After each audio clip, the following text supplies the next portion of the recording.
Vaporwave. When I first heard that term, I thought it was the most pretentious title used for anything that I've ever heard. I wondered, why would they pick that word? It doesn't even make any sense. That word doesn't even exist. Coincidentally, most people I mention this to always seem to have the same reaction. What the hell is Vaporwave?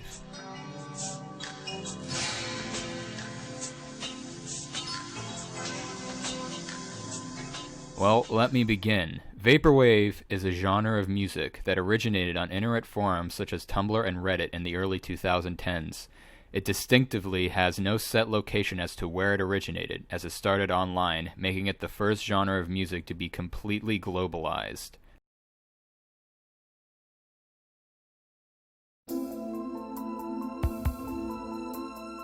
It began as an aesthetic that was popularized by an obsession with 80s and 90s subculture, using glitch art, early digital graphic design, Roman busts, a fascination with tropical landscapes, Japanese culture, and of course, the redistribution of old 80s elevator music inspired from funk, new age, and smooth jazz.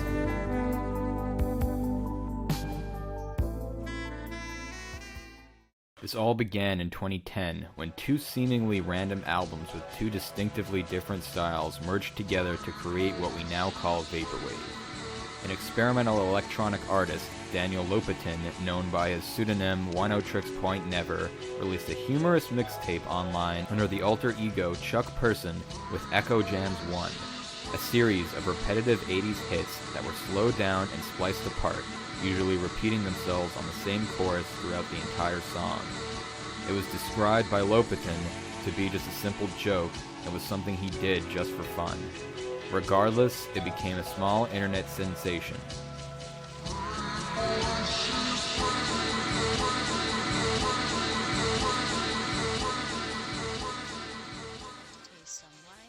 Farside Virtual, an electronic album created by James Ferraro, used themes of globalization and internet culture as an influence to create this mellow, upbeat, digitalized ode to a rapidly changing world.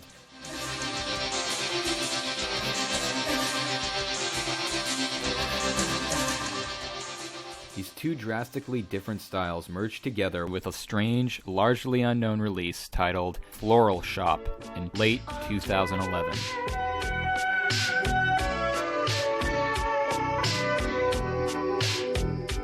A strange synthesis of 80s soul and funk tunes, slowed down, chopped up, and repackaged as a bizarre, eerie, droning sound that makes the listener easily uncomfortable.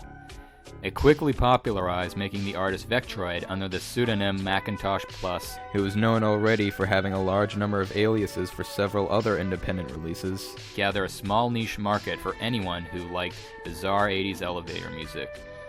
One song in particular garnered a lot of praise and popularity and was the esteemed Risa Franco no Comyatingo 420/Gende, or translated into English, Computing of Lisa Frank 420/Contemporary, which features a slowed-down Diana Ross song, It's Your Move, droning on the misheard lyrics of It's All in Your Head, repeated multiple times over the course of 7 minutes. Do you understand? It's all in your head.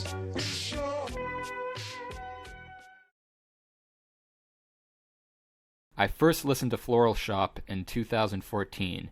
At this point, Vaporwave was still mostly unknown to mainstream audiences, and it still is in current times. I first thought of this as a humorous gag, something that wouldn't necessarily last for all too long in the music world. It was essentially a joke on music itself. It literally was a glorification of stealing other people's art and marketing it under something else with foreign languages. After observing the underground movement and noticing 15-year-olds finding old obscure funk tunes to chop up and re-release under false names in Japanese, I then regarded the genre as genius.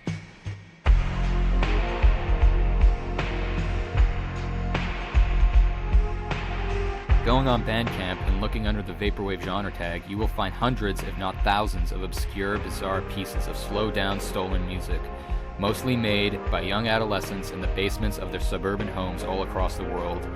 It has been described by some as a digital punk movement, with ideals that counter most national concepts of ownership by making Vaporwave an anonymous art for anonymous people. I wouldn't think much of the genre if it had died out the same year it was created, much like many internet crazes such as C-Punk, Witch House, and others that existed during the same period. Vaporwave continued to grow and has been for the past half-decade, but the question is, why are people still making and still continually listening to this bizarre and seemingly uninspired genre? The word vaporwave itself is quite an anomaly. It is essentially the combination of vaporware, a business term to describe a product which is announced to the public but never actually released, and a Marxist term to describe a perpetual repetition of ideals which are not concrete or meaningful in their philosophy, described as waves of vapor. It is very pretentious, but that's essentially the root of where this all came from. A critique on modern capitalism. Great.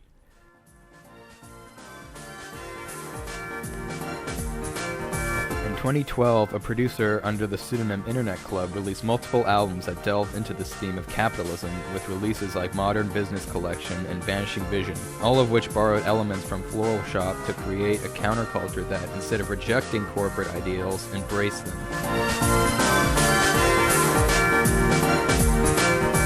This in turn sparked a new market by making Vaporwave's whole aesthetic approach based off a redistribution of old advertisements.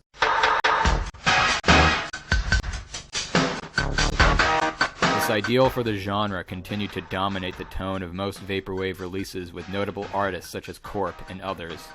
This gave the genre a bad rap, as it seemed to be stagnant in its development and was doomed to be an awkward phase of music, which was shallow in meaning and production quality.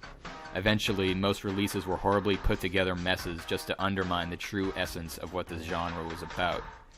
Most people had already given up on the genre by this point, and believe it to suffer the same fate that previous internet-born genres went through. The phrase "Vaporwave is dead" seemed to carry itself around on internet forums and continued onwards to be the perceived reality of what was to come for the genre. Vaporwave seemed doomed to die in a pit of irony and cynicism unless something changed.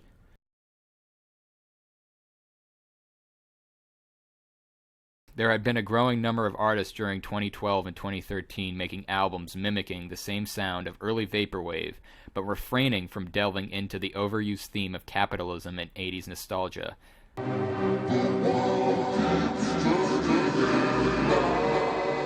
These artists were mostly inspired from a largely underground producer under the alias Skeleton, who released his self-titled album in October of 2010.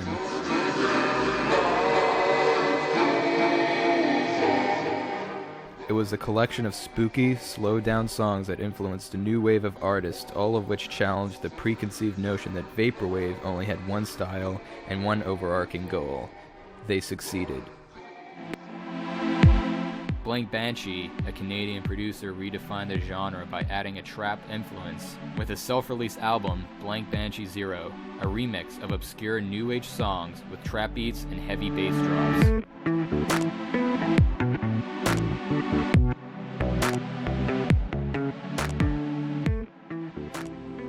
Infinity Frequencies, a Japanese producer who started making Vaporwave in mid-2012 with his first release Euphoria, is best known for his Computer trilogy spanning from 2013 to 2014. The three albums titled Computer Death, Computer Decay, and Computer Afterlife are essentially a collection of strange, eerie, repetitive loops of elevator music.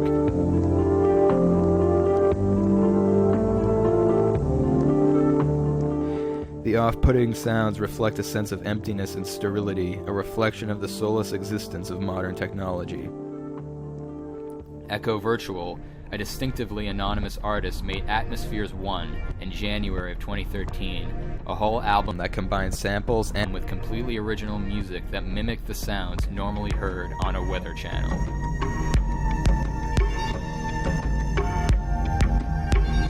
Using slow, drawn-out melodies that were meant to be droning and uncomfortable for the listener.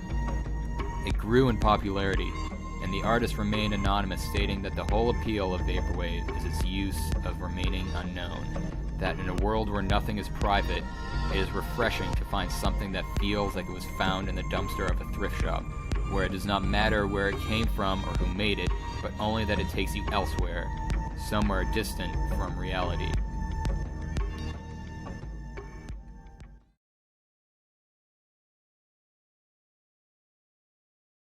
Unfortunately, this release was undermined by the growing size of meaningless 80s nostalgia until a largely unknown artist in early 2014, under the pseudonym Hong Kong Express, created a small Bandcamp label with a 20-minute release titled Romantic Dream. 生きた証を求めたいのはじゃあどうしたの今度であるのか It's described by the artist as a mysterious and romantic trip through the neon haze of a night in Hong Kong, a journey of subway carriages and fast cars, a love both lost and found, and a connection between souls. It was created to be intentionally melodramatic and cinematic, as well as being just a simple side project for a small-time producer. It eventually became the catalyst that changed everything about what Vaporwave was. Dream Catalog, a record label that releases music with a philosophy that designates Vaporwave as not to be about irony or capitalism, but about telling a narrative through music. This revolutionized the way in which concept albums are created. In albums like Yes, We're Open by Groceries, we see a simple collection of sounds normally heard in a rundown grocery store, but changing them to tell a narrative of escapism and fantasy, a cruel realization of hardships and monotony in a world that is constantly moving and changing.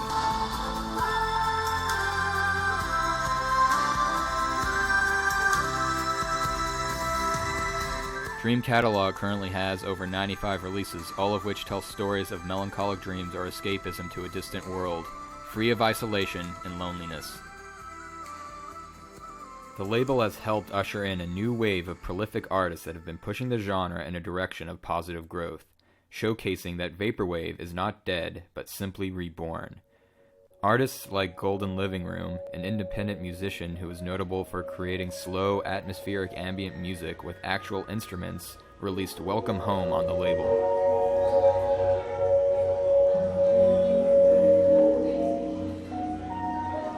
In an interview with Hong Kong Express, he discusses the development of the album and states, "I'm from the old school. All of my dreamy synths are recorded using a Yamaha DX7, Boss DD7, and a Fender Concert Series tube amp. I also have about 5 or 6 other Yamaha synths, plus a bunch of guitars and other random instruments like a sitar." Going back to trap-influenced Vaporwave, we see Vaporer, an underground producer who utilizes computer sounds as his drum kit to create ethereal, dreamy beats in a popular release titled Manipool in June of 2014.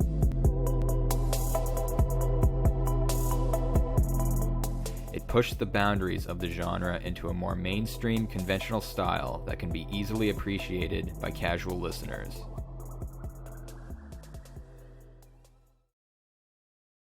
All of these artists started something new in the Vaporwave movement. It was only natural for several popular releases trying to branch out and redefine the genre to be replicated by newer, less popular artists. This began a new wave of subgenres, all of which embracing the central idea of Vaporwave but focusing on only one particular aspect.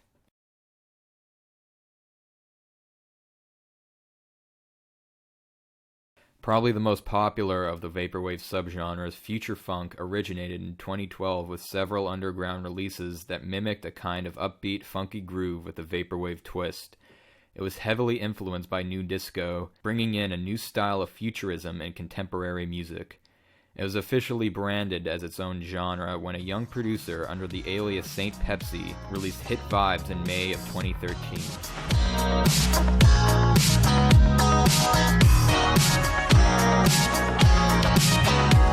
It was a collection of remixed 80s pop hits that were heavy on bass drums and repeated choruses, turning what was originally catchy soul tunes into energetic dance beats. This release quickly popularized, making future funk the new sound of Vaporwave. It spread to other artists such as Macross8299, who released Sailor Wave in December of 2013, a collection of Japanese disco songs remixed as a funky ode to Sailor Moon.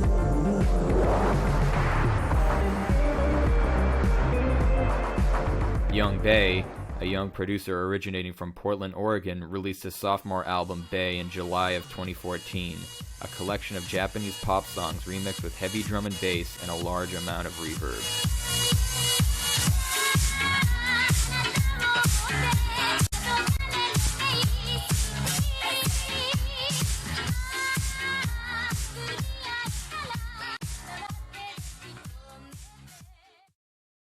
On the flip side to future funk, there is Malsoft.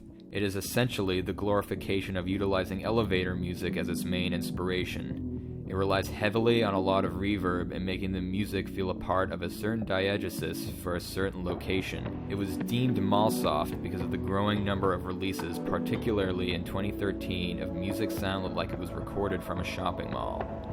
Disconscience released Hologram Plaza in April of 2013, a collection of droning 80s funk tunes with heavy reverb and an eerie treble reducer.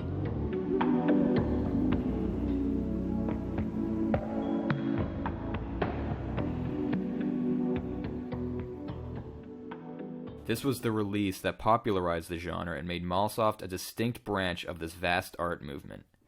In October of 2014, Corp released Paul Mamal, a similar rendition to Hologram Plaza but delving deeper into the soul-crushing reality of shopping mall consumerism, notable for being a good example of Vaporwave dealing with the theme of modern capitalism.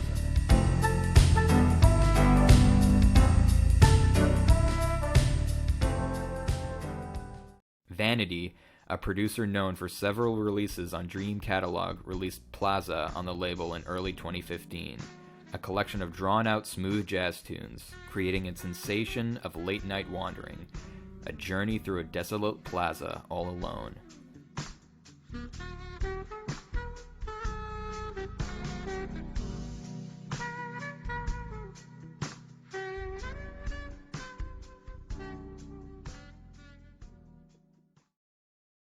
A not-so-esteemed genre by casual Vaporwave listeners, but still important in the history of its creation. This subgenre was originally synthesized on subreddits by initially making a combination of C-punk and grunge music. Unfortunately, this category of music tended to be overwhelmed with cheap, ironic releases without much effort put into them. One album in particular, though, got some praise for its release on the business casual label and was Storm Memories by Sea Dogs in October of 2014.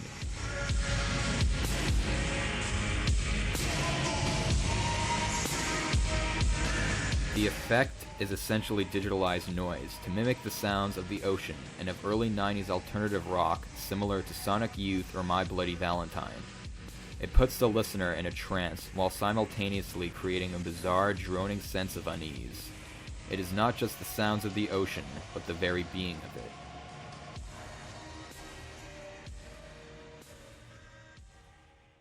On August 16, 2014, Dream Catalog released what is to be known as their most controversial release in their library. It was titled Floral Shop 2 and was produced by a then unknown The Darkest Future. It was essentially an intentional mess of an album.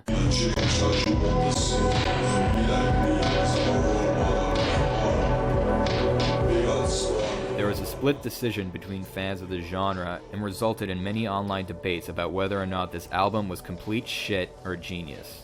Hong Kong Express later posted an explanation of the creation of this concept album by its creator, revealing to be Dark Pyramid, a producer on the Dream Catalog label known for releasing Electrical Teardrops and A Heart Full of Love, both of which dealing with the theme of android consciousness and love. In it, he mentions, "Earlier this week, after exploring the new Vaporwave Ultra Guide that has been floating around online, I was listening to one of the recommended albums in the Classics section, namely New Deluxe Life. I was wondering to myself as I was listening, what is this shit? While Vaporwave can be very challenging at times, this album just seemed to push the boundaries of experimentation further out than I had ever heard within the genre before, to the point of becoming absolute crap, unlistenable. I wonder, do people like this album because they are truly interested in such inaccessible, challenging, and experimental music? This led to even further thought on the subject. How important is the aesthetic presentation to Vaporwave as a genre? Do we enjoy things more if it is presented with interesting imagery, and less so if it is presented with something that is aesthetically displeasing? The darkest future is the trend I see in music. As we head further into the abyss, Vaporwave at its core is ultimately not a form of music, but the first true post-music genre that has grown from being more than the tiniest niche into something of its own scene. While there have been other forms of post-music in the past, even decades ago, Vaporwave is the first scene of its kind to really take it to the next level, to the point where someone like Vectroid receives high praise for slowing down a Diana Ross sample and creating weird-sounding loops out of it. What is innovative now is Vaporwave. Because of its presentation, the music becomes more than just a song and instead something larger than that. This is ultimately the next innovation in music, and people who say Vaporwave is dead are completely off base. I say instead that music is dead, and may Vaporwave continue to live. Whether or not you agree with him on his stance of music is irrelevant. What's important is that Vaporwave finally started to be conversed as not a new genre but an art movement in general. In 2015, Hong Kong Express and frequent collaborator and co-owner of the Dream Catalog label Telepath, known for his ethereal dreamy releases, created 2814, a dystopian concept album with all original music using drawn-out piano chords, Blade Runner-esque synthesizers, and a heavy bass track.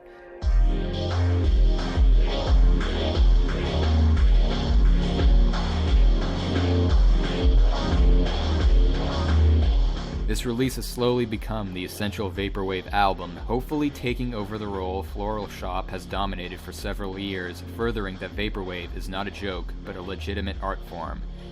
To quote Hong Kong Express, he describes Vaporwave in these terms: "Not every album has to be completely unique or have a heavy concept behind it, and I'm not against heavy sampling if it is done inventively, but if you're just treating Vaporwave as any other genre like house or drum and bass and trying to copy a formula because you think it has to be that way, then it shows a complete lack of inspiration.